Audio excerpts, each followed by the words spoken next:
Welcome to the ITSP Magazine Podcast Network. You're listening to a new episode of the Leadership Student Podcast with MK Palmore. We are all lifelong learners, and nowhere is this more relevant than in the practice of leadership. Our goal is continual learning and improvement. Let's get after it. Knowledge is power, now more than ever.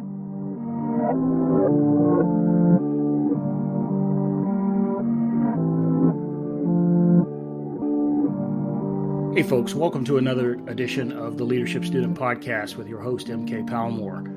In this series, I like to bring in guests and have conversations about the leadership journey of the guests and hopefully pull out tidbits from their background that might be helpful to you on your leadership journey. Today we are joined by Keith McIntosh. Keith and I met recently at a conference and had the opportunity to spend some time with one another, and I was both blown away and astonished at his background, and became super interested in having a conversation with Keith about his own leadership journey. Keith is currently the CIO for the University of Richmond. So yes, he's in the technology space with myself, but at the same time, he's had a super interesting journey himself over the years, and hopefully we're going to tease out some of those tidbits during the course of this conversation. Keith, welcome to the show. MK, thank you so much for having me. It's an honor to be here. Keith, why don't you help level set for the audience? I gave your current position, but tell us a little bit about your background and how you got to the point you are today. Yeah, I'm trying to think about how far I want to go back on that, but we won't go back way far. I grew up as a military brat, and my father served in the Air Force for 30 years. And that is important because growing up as a military brat, I had an opportunity to live in various parts of the world and various parts of the United States. So I've lived in the Philippines as a child, Italy as a child, and several states in various regions of the U.S. And our roots for my family as a military brat, you have to claim roots where your parents are. So my parents are from a small town in southeast Kansas called Coffeyville, Kansas. And I grew up as my dad was in the military. He deployed quite a bit. We would often go back there. So I went to grade school, middle school, and high school there. So I kind of claim home there, and another town nearby called Independence. So as a young man in the military, a young person as a military brat, I went to multiple middle schools, multiple grade schools, multiple high schools, multiple college. And it was through my journey through multiple colleges that my father had an interesting conversation with me that directed me to go into the United States Air Force. And I can tell you more about that if you want to know, right? We definitely want to touch on your time in the Air Force, and I always like to pause and say thanks to the guests who are on board, who are fellow veterans. Recognizing your service to the country is a very important aspect of bringing folks in for these conversations. Yeah. So thank you. No, thank you for your service as well. And I think I really started to cut my teeth on leadership when I enlisted in the Air Force in 1983.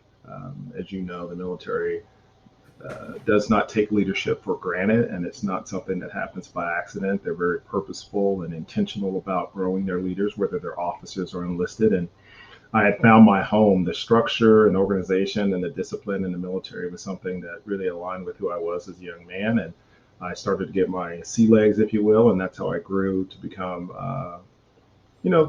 enjoying leadership. I find that that's something I really lean into. I didn't, as a young person, I didn't see myself as a leader, but once I joined the military, it really took over. And the other thing that I think was instrumental is while I was in the military, I finished my educational background. I was able to get my associate's, bachelor's, and master's. So it was something that my mother and father had instilled in me.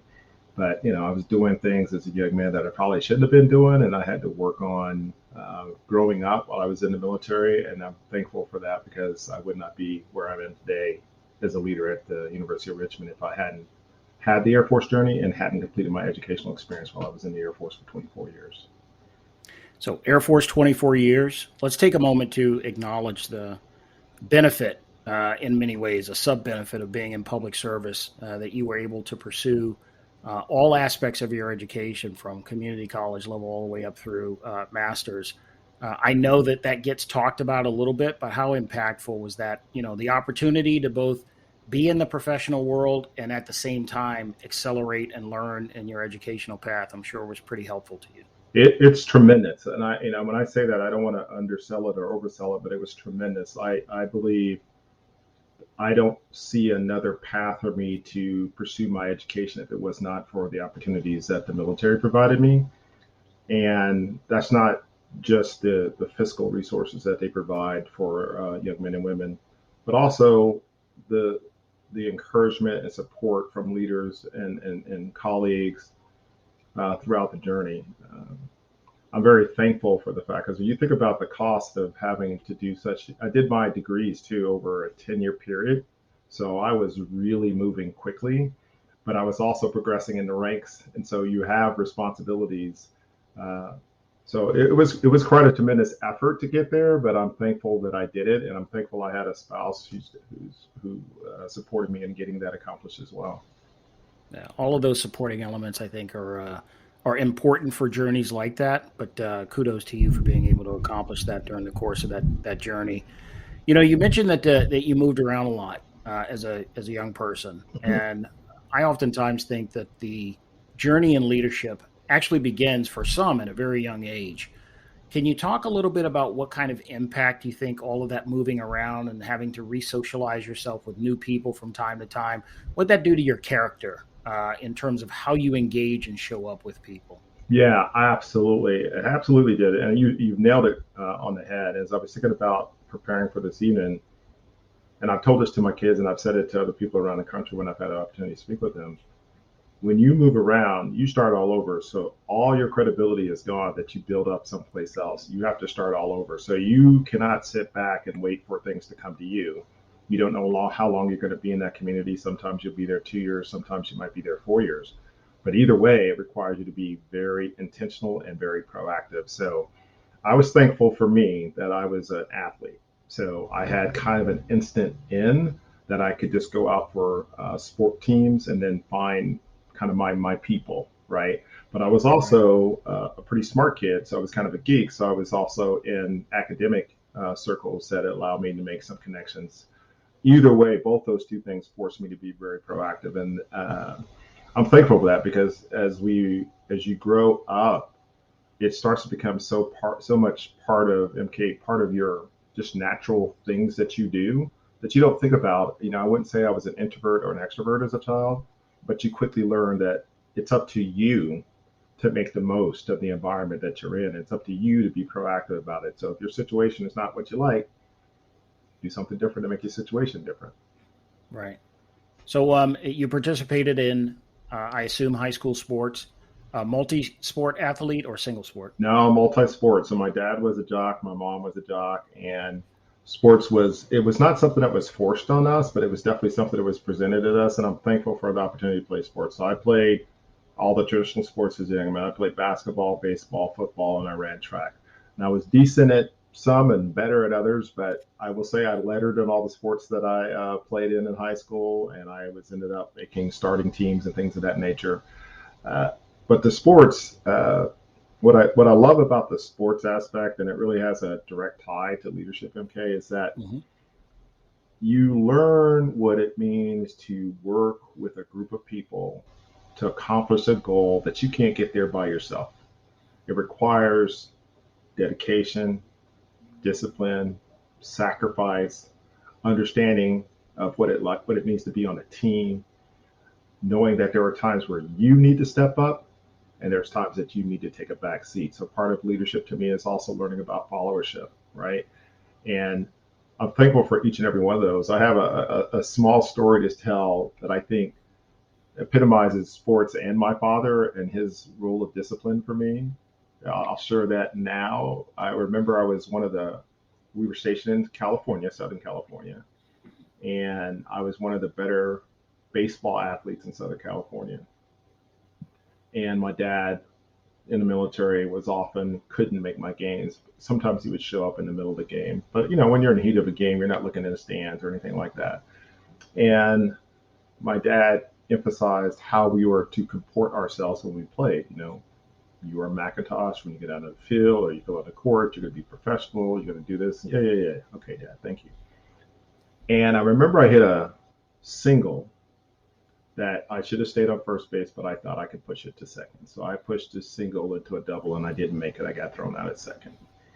And I jumped up and I threw what I would say now is just a glorified temper tantrum with the umpire. And as walking off the field, going toward third base, going to my dugout, lo and behold, I see a black man in uniform in the dugout, which was my father. And I think we could have guessed that as you were, as I'm envisioning you walking back to the dugout. And it was a long walk. Second to third's not that far, but third to the dugout felt even further. And as I was walking into the dugout, I heard him say, "Get your stuff, let's go." This is middle of the game. This is middle of the season. I didn't play baseball the rest of that season. Wow. And so that my dad wasn't strict, but he was definitely firm and fair. And that is a lesson that I'm telling you the story now because it just meant that much to me. It stuck with you. Yeah. Right. Yeah. So I want to dig into maybe the impression that your father made on you.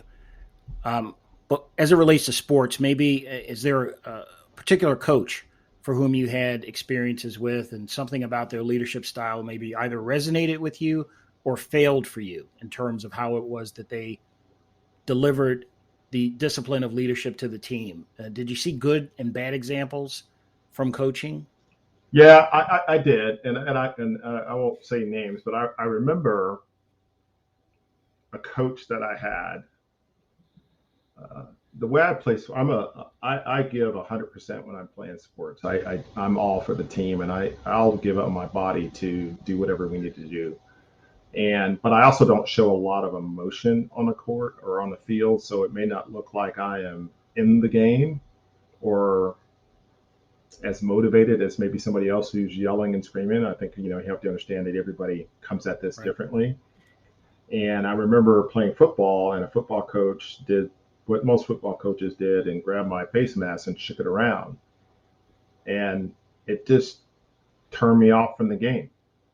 I mean, it just turned me off from the game because, MK, what was wrong with that for me was that's your thing, but that doesn't motivate me. That actually does the opposite to me, right? But somehow I was feeling like I was less than, right? And as a young person, you're wrestling with a lot of things and trying to figure out, and the person that's in the coaching role is the authority figure. So you're trying to figure out how can I best please this coach and how can I be best for my teammates. But I found that style didn't work for me. And that's something I learned that I think I carry with me as a leader, that, it's better to kill people with kindness, for lack of better words, and treat people fairly and try to positively motivate them than try to negatively motivate them. But on the flip side, I've had coaches who had, pull up next to me, put their arm around me and walk me off to the side and whisper in my ear. And I'm going to tell you, the impact that whisper in my ear was so heavy that I would have ran through the wall for that person. Do you know what I mean?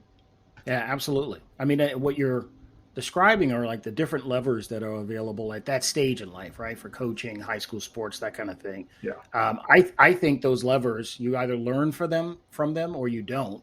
And I'd be surprised if you didn't have maybe a story or two from your time in the military where you had to either exercise different levers of, responsibility. Maybe it was with enlisted personnel who reported to you, or even vice versa, up the chain, and maybe how you tackled that. But I want to save that for a minute. Okay. I do want to capture and talk about the impact that your dad's style of leadership had on you, because my assumption would be is that you probably carry different aspects of that with you even to today, especially if it makes a strong imprint on you. So round that out for me, that vision, like what kind of impact he had on your leadership style. My suspicion, my example that I share with people is that my father was the first to ever identify that leadership was a discipline to me. He told me about it. We talked about it in those terms, and it was pretty impactful. So let me open the stage to you. Talk a little bit about that. So that's eerily, I was getting goosebumps as you were saying that. Was eerily similar. My dad was, he was, first off, my dad was a deacon in a church, and he was a very passionate gentleman. And so using words was his passion. And he had I would say my dad was a very relational leader. Like everywhere we went, people knew him. But, when you can see how they approached him and spoke to him, there was such reverence and respect for him. And I was like, what is my dad doing that's causing people to, they would do anything for him. And so That's what I observed. What he would say to me was similar like your father talking to you. And he was like, well, he'd say, well, son, come here, I want to talk to you. So we had a lot of talks. And I remember him saying something that I say often now, that leadership is about, and this is a terminology we learned in the military, so I know where he got it from, but he said it in his own way to me, that leadership is about influencing people to get something done. And the key word is influence. And each person is influenced differently. It's up to you as a leader to figure that out, right? You can't be the type of person that just has, he used to say, please do not have one arrow in your quiver. You must have multiple arrows in your quiver so you know what arrow to pull out that's appropriate for the person that you're trying to influence, the person or group that you're trying to influence. So in a way, he was saying the same thing that your father was telling you about leadership being a discipline. And I see it in practice often, the way he would approach folks. And a lot of his leadership was very soft-spoken instruction. I never saw my dad get angry or lose his cool. But I also know, because I was a typical young boy, that he could stand firm and get after you, right? So I know he would do that at work. But to be able to do that, but still have people respect you before, during, and after, I thought, okay, that's how I want to be. Yeah. Powerful impact I think our parents have on us. Certainly, in most instances, it can be from father to son.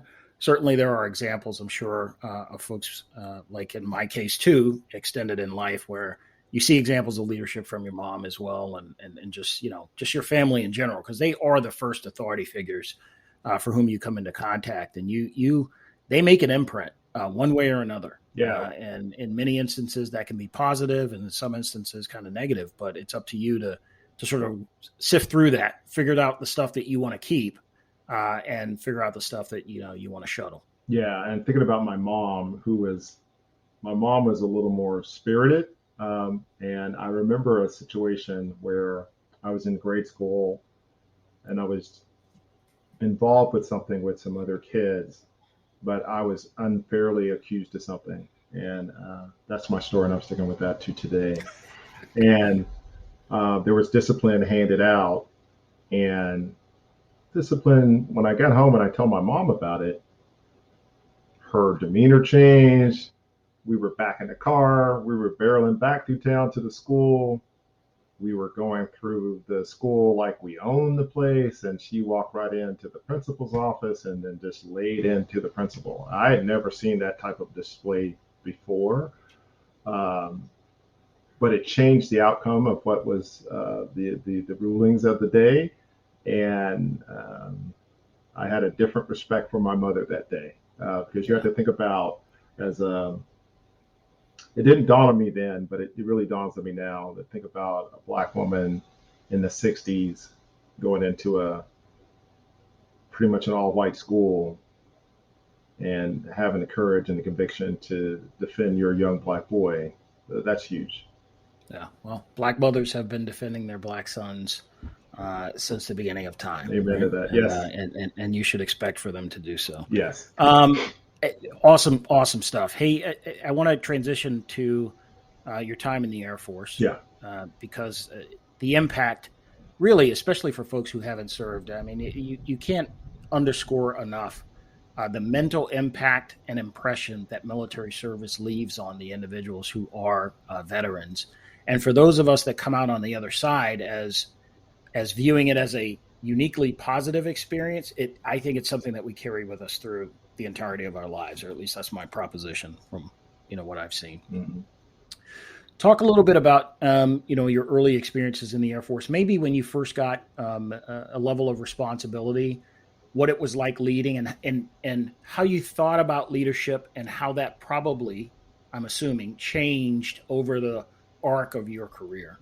Yeah, that's a great question. Everything you said preceding that, I absolutely 100% agree with. I remember actually the first arc of leadership really started in basic training with me. Yeah. And I have a couple of stories I'll share, but this one real quickly. For some reason, I was picked as a squad leader, And I did not want to be the squad leader. I did not want to be responsible for a bunch Well, of if I remember correctly, you're relatively tall, right? So it's yes, like, yes, and yeah. So they did, all of us tall guys get we yeah, get the responsibility or details very early on. you Hey, would you're in charge of these three other people. Don't mess it up. absolutely, and so and you don't get a choice in it. So it was reluctant leadership, but you learn how to lean into it, and I learned, maybe I made a few mistakes along the way, but it got me past the I don't want to be a leader. It got me thinking perhaps I could do this leadership thing. And then fast forward, I'm in the Air Force about 3 or 4 years. I'd just been commissioned. I just became a non-commissioned officer. I'm given some role responsibilities, some budgetary responsibilities, and I'm accountable. I'm accountable for my team. And we had a crisis issue with a major system, and I'm having to make decisions that say you and you go home, but come back at 2 in the morning. You and I are going to stay till 4 in the morning. So there's overlap. Trying to direct that, and it's just you get a sense of accountability, MK, and you just have to lean into it.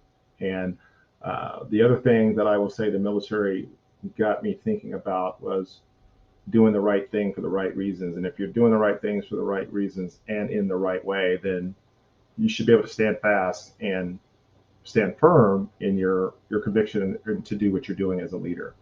And I think that resonates with people if you're treating them fairly and you're doing those things. And that's what I started on, and that's what I built from. I know you just wanted to talk about the early aspects of my career, though.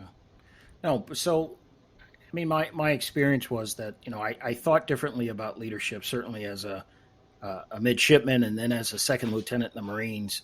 That idea of leadership really evolved for me. I mean, my early experience was really based around what I consider to be direct leadership. Right? You're the second lieutenant. You show up. You're in charge. Mm-hmm. Here are your troops. Blah blah blah. It's easy to say, "Hey, Gunny, come here. Here's what needs to happen." Blah blah blah. Right. But then going into the private sector, that style of leadership needs some tweaking, some nuances, right? So I'm interested to hear from your vantage point. I know you spent decades in service, but I'm interested to hear how your perception of leadership changed over time, because the way I see you now, I'm sure you're probably a mentor to folks and people turn to you for advice. You have this cool, calm demeanor. Was it always that way, or is that something you had to grow into? I think I was always this way in an aspect, but I think I've perfected it over time. Let's say that much. And when I think about leadership, I've always, early on in my career, my first professional development opportunity or professional military education opportunity, I was exposed to leadership theory from Ken Blanchard and David Hershey called situational leadership.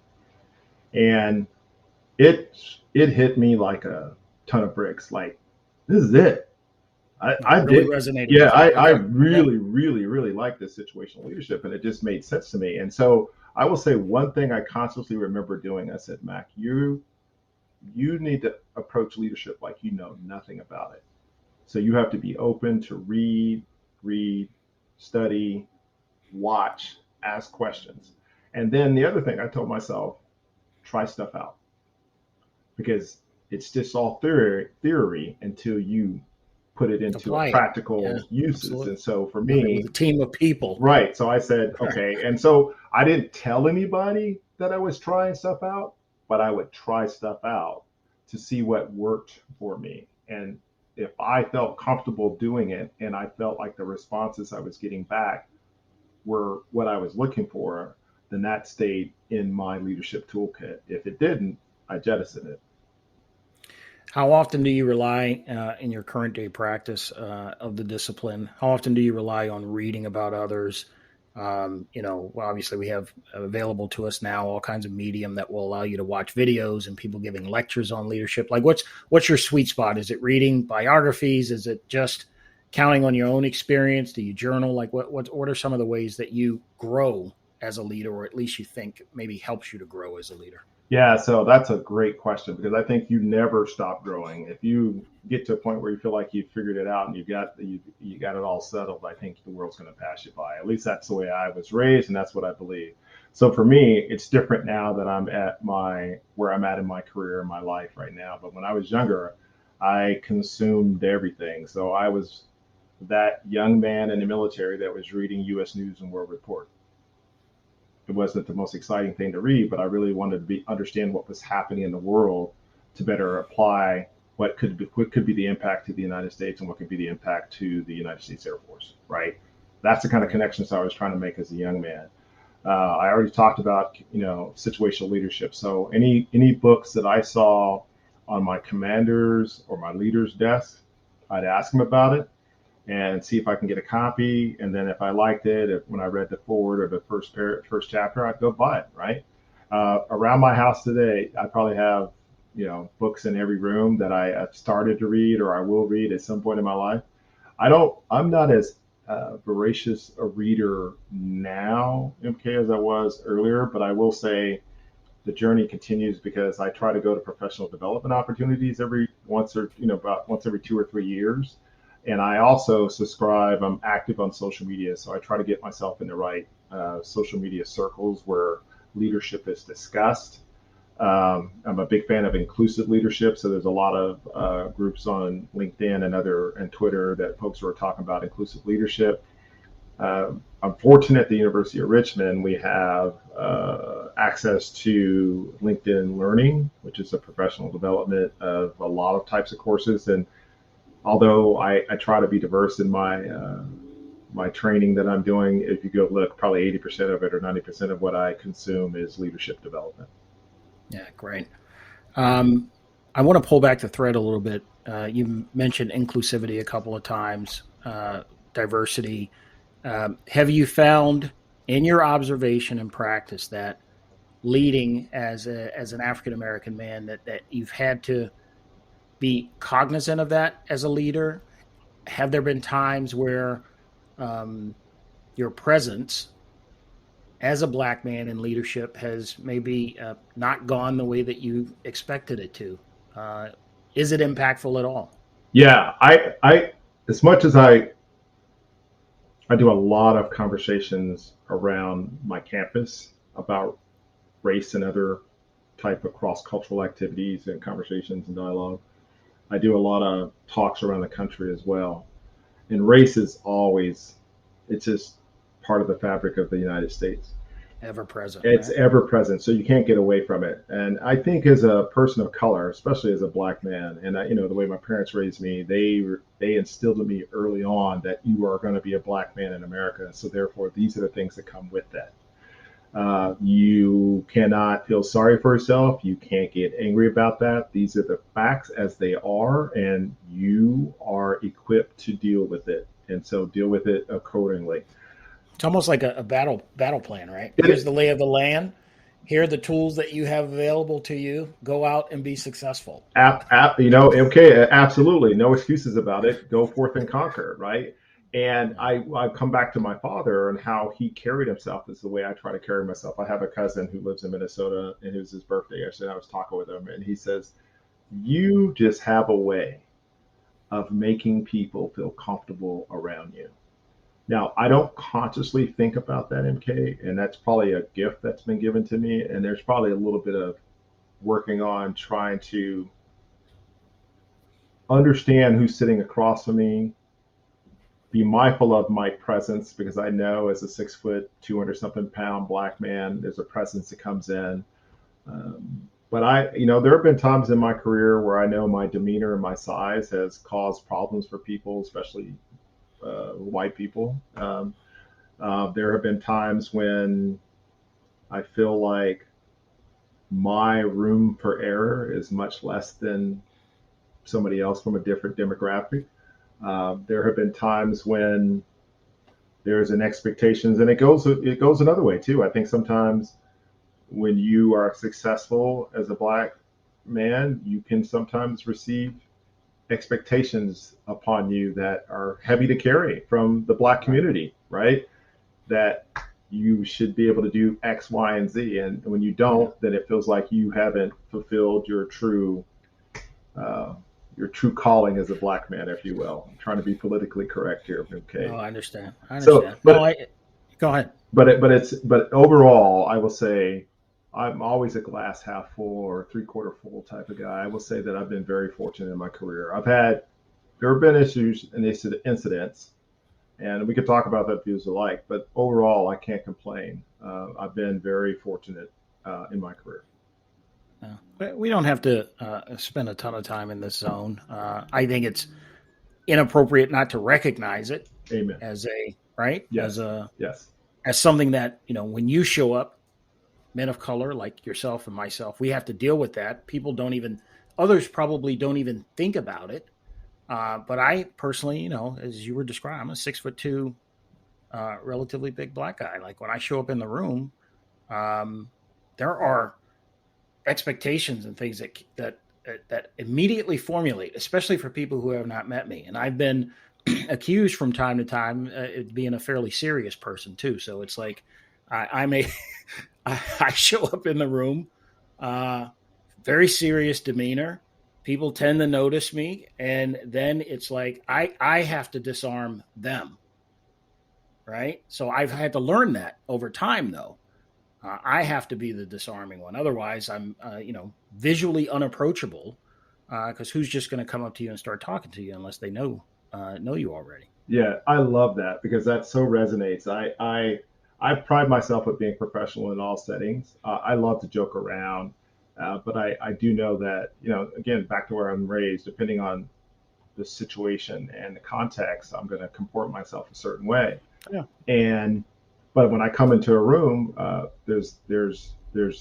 it's my mother and father instilling certain things in me about how I'm going to stand tall, look people in the eye, shake hands firmly. There's also the military bearing that was taught to me in the military, and that doesn't go away. And I'm not going to be a shrinking violet for anybody, right? So when I come in a room, just as you said, I have had to help others feel comfortable. So put a smile on your face, right? Soften your gaze if you can.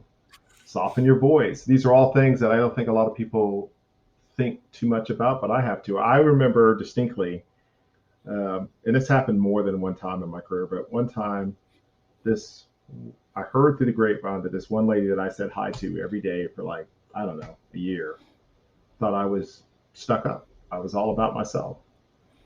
And probably thought you were mean. Yeah. And I figured out, well, what I was trying to do is just be professional.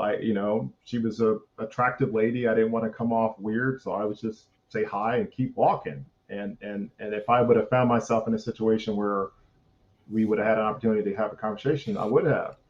And it wasn't until I was hanging out with one of her friends in another situation, and she came up and I saw them talking, and I could see the young lady that knew me go, he's not like that. And then it changed the world for that person. But she described to me, it was the way I looked and the way I carried myself is why she drew that conclusion. So I had to learn to smile and spend some time with people. It can be challenging. Yes. You spend time in the military that gives you that, sort of, first of all, bearing and presence is not something that's talked about outside of the military. But they are two components of leadership that us military folks hear about early on. Yep. And again, probably your situation is the same. I actually heard those words from my father when I was a kid. I did. About my bearing, how I carried myself in a room. Yep. Anyway, you carry those things forward with you. They all have to be sort of managed. And at the very least, I have a saying, know who you are before you enter the room, which is you got to understand how, when you show up, you got to understand what kind of impact that has so that you can adjust accordingly. Right. Yeah. And I think that's good advice no matter what your demographic is. Right? Absolutely. I think absolutely. And it actually is an affirming thing to think that way and gives you confidence when you walk into the room. You bet. You bet. So you're on this leadership journey in the Air Force. At what point did you get exposure to the technical side? Were you always in the technical side of the house in the Air Force? And Or Yes. was that something that happened after the fact? No, I was very fortunate. I think about, as I told you, I wasn't doing the right thing. And then I came in, I enlisted in the military, and the military put me in the communications career field, which quickly, I think within 2.5, 3 years being in, I came in the early 80s. Technology started to become more prevalent. And then as career fields or AFSCs or MOSs or NECs, as they call them, started to merge, I found that I ended up being in a information technology role. And so Yeah. I came up through the system administrator side of the house. I ended up being a database administrator and doing security administration as well before I moved into leadership. And I found like I loved it, right? I really did. Right. I prided myself. I remember I was a young NCO, but I was given responsibility.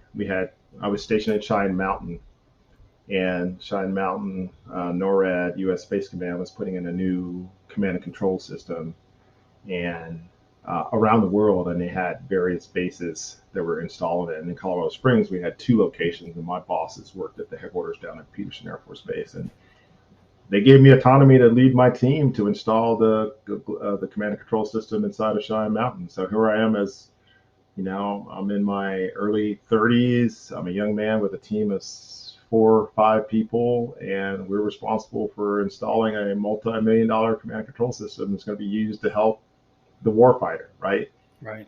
And I think when you probably remember this too, MK. When you're going through it, you don't think about the magnitude of what's been given to you, but when you look back, you go, you were given a lot of autonomy and a lot of responsibility, but you're also going to be held accountable for things that didn't go well. And I think carrying that forward to today, there's a lot of things that pop up in my civilian career field, civilian career, that people say, "Oh my gosh," and I go, "Well, in perspective to what I've been in through, this is pretty mild." Right. Levels. Yeah. Hey, do me a favor. I have a belief Yeah. that being in the technology realm actually forces us to sort of think differently about how we lead. But I'd be interested to hear your opinion on that, because I think that technology is one of the rare career fields, and I use the term technology broadly. Obviously, we're talking about information technology, cybersecurity, all of the kinds of things. The reason you and I know one another, this Yep. broad field of technology. I have a sense that my experience has been, since being in the private sector, that your knowledge as it relates to technology, oftentimes people assume that deep knowledge doubles for leadership capabilities, and they don't. It is the old adage of, say, if we use a sports analogy, how someone's a great athlete and maybe not so great a coach, because the skills are not necessarily aligned and transferable when it comes to leading and or performing. My sense is that, from what I've seen, that in the technology field, there's an over-index on someone's technical capabilities and knowledge as opposed to their leadership skills. I'm just wondering what you've seen of that, whether or not you struggle with that at all, because you're sort of towing the line on both ends. You've got leadership experience, but you also have technical experience. And I'm just wondering what your observations have been in terms of that bifurcation of technical capabilities and leadership capabilities. Yeah, I think that bifurcation is true, and I will say that my technical skills are not what they once were, right? And I think a couple things. Absolutely, your premise, I absolutely agree with, MK. I believe that, one, the technology fields change too rapidly. So it requires folks that are in the technical capacity to kind of focus on their technical orientation. But if you are making the transition to leadership, the way I was taught, and I mentor a lot of young folks, especially young folks of color who want to move into leadership. I said, what got you to where you are today will not get you where you want to go tomorrow. Right. And that's a wake up call. And I said, I would rather you hear that from me now, so you understand that there might be some transferable attributes of what you learned when you were doing technology A, B, or C, but being the most proficient at technology A, B, or C has nothing to do with your ability to lead at these next levels. And the quicker you learn that, the better. I also think that leadership, how do I want to say this? Leadership really, if folks are relying on their technical prowess to lead. I think they're in the forest with the trees. Does that make Right. sense? Absolutely. I So think then you go ahead. let me pull that out a little bit for you, because a great example of this, not a singular example, but in the startup community, there are lots of really brilliant people in the startup community that bring technology to the table that in some cases has been world changing. And I think what happens at some point during that journey, they realize that their technical skills and capability as founders only take them so far. And so, how many instances have we seen of founders being supplanted by business leaders and others, maybe just pure people with just raw leadership skills, being put in positions of responsibility over those founders once the shareholders and the VCs get involved, Mm-hmm. because they understand that that person, and I'm just using this is kind of a generic story, but that person's technical capabilities are not what's needed to get the company into that zone of where they're actually building, making money, generating revenue, selling, doing whatever it is that companies need to do in order to survive. But maybe they were the corpus of that original concept, and they had the original idea and the technical acumen to build something. They have not necessarily been the ones to take those companies to the next stage. And that's a recognition, I think, of the skills that are in those instances not present in those folks in order to take the company to the next level. It happens all the time. Yeah, it happens all the time, and not even just but I think your example in the entrepreneur realm is a wonderful example. But you see it also in just day to day technical skills. I think.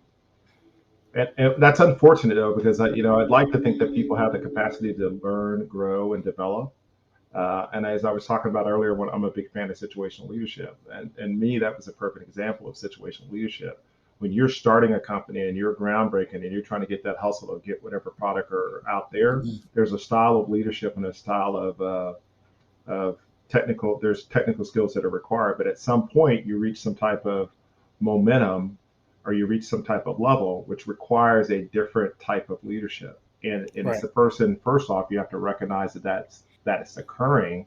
And then you have to really sit back and assess what's the appropriate style of leadership or what's needed at this moment. And I think a lot of times, if you're, and it's sad that it may not be in the same person, right? But you would hope that a person could. Is it sad, or is it merely Yeah. a recognition of something that's I don't know, that No, you no, no. need Yeah, you're right. right? You're right, because It's not necessarily sad. you're right, and so maybe that's me with the glass half full, aspiring that a person could actually be able to do all things and be all things with everybody. But I think maybe it's a better recognition, because I think also to know what your skill set is. You were talking about earlier, know Yeah. who you are, and I think maybe that's a recognition of saying, okay, that's not me, and I think we now need somebody else. But even then, it kind of comes back to marry your thoughts with what I said.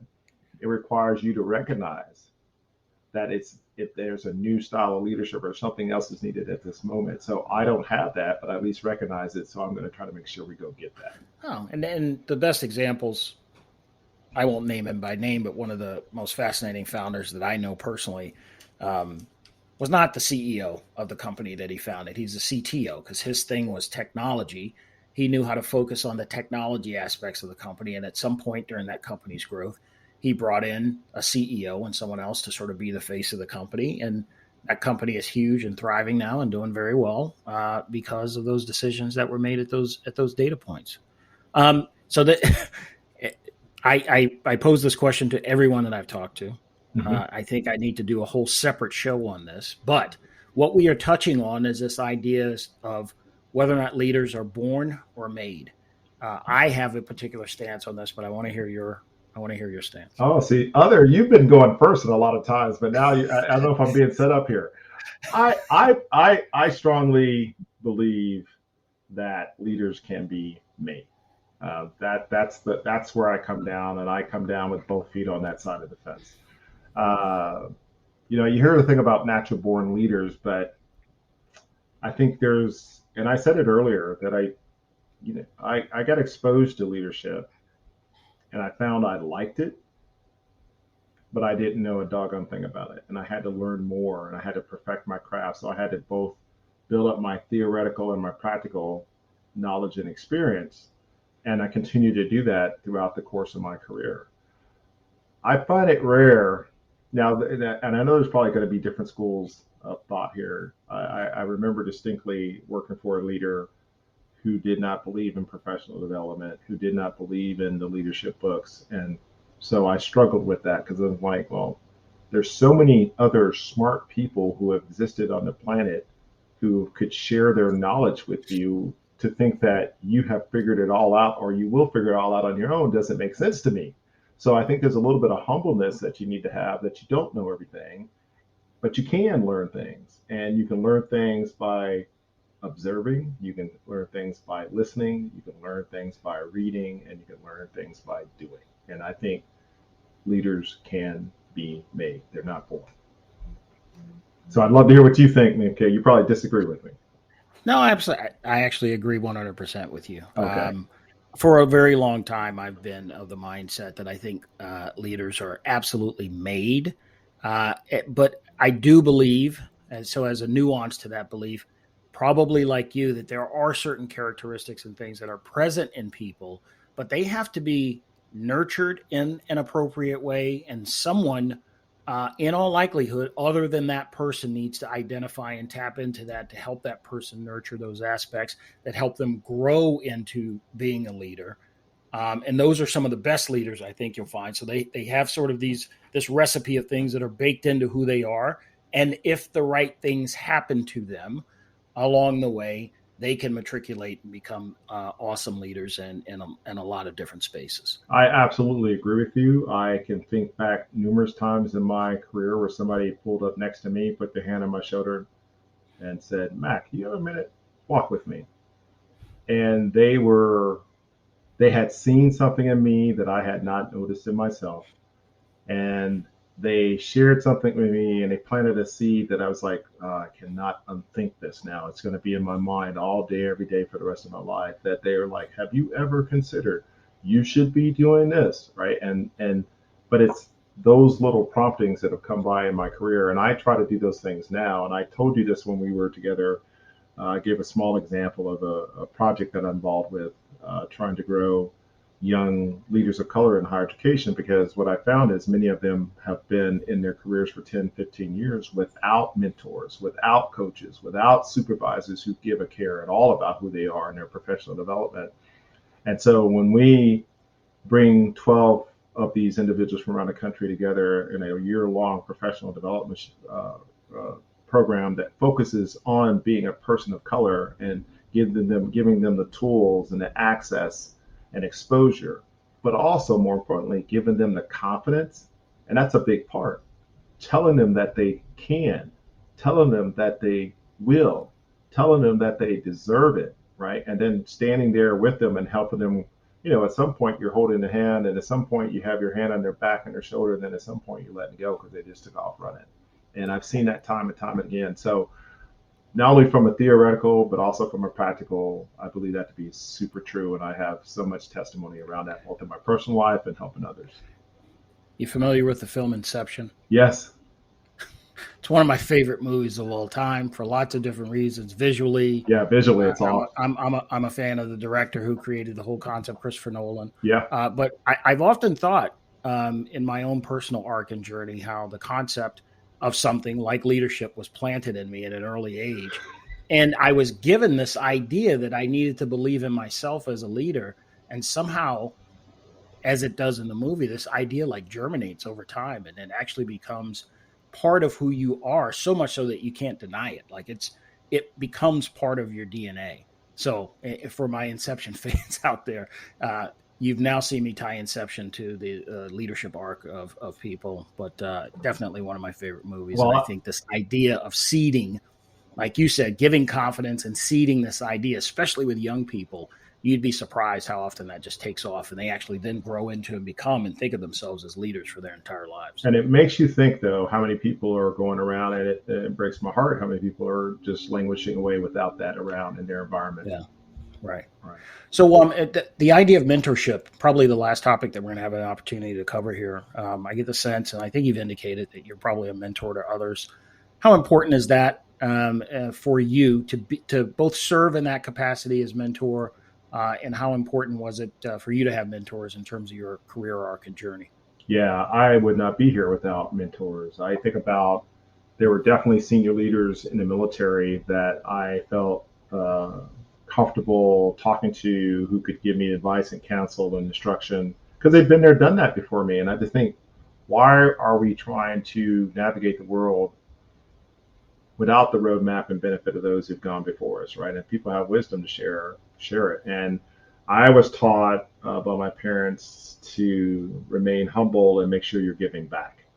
And I know, as much as mentorship has had a powerful impact in my life, both in the military, but especially in higher education. When I came into higher education, changing career fields, as you were talking about, it's a big shift, and not all the things that you were successful with in the military will make you successful in your other career fields. So I needed people to help me understand this thing called higher education, because it is different.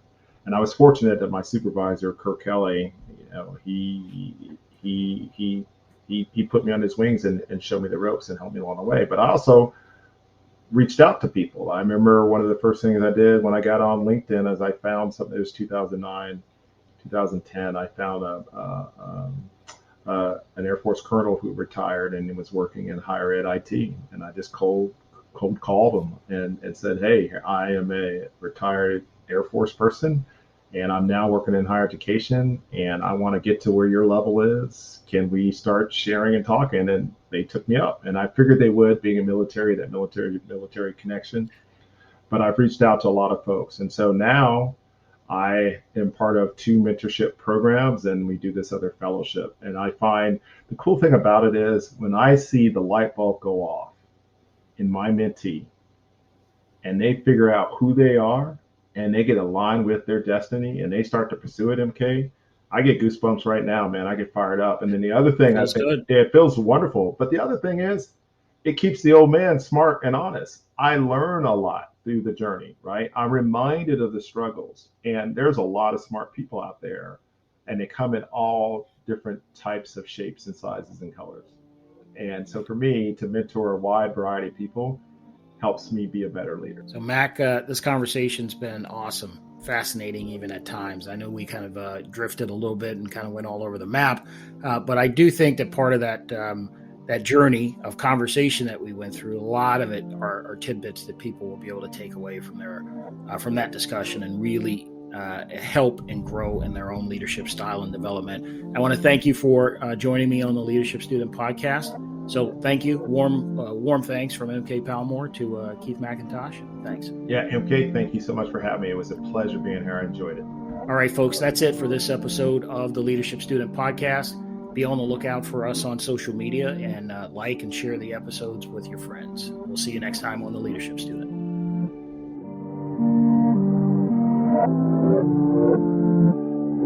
We hope you enjoyed this episode of the Leadership Student Podcast with MK Palmore, part of the ITSP Magazine Podcast Network. If you learned something new and this conversation made you think, then add this show to your favorite podcast player, subscribe to the ITSP Magazine YouTube channel, and share the ITSP Magazine Podcast Network with your friends, family, and colleagues. If you represent a company and wish to connect your brand to our conversations and our audience, visit itspmagazine.com to learn how to sponsor one or more of our podcast channels. We hope you will come back for more stories and follow us on our journey.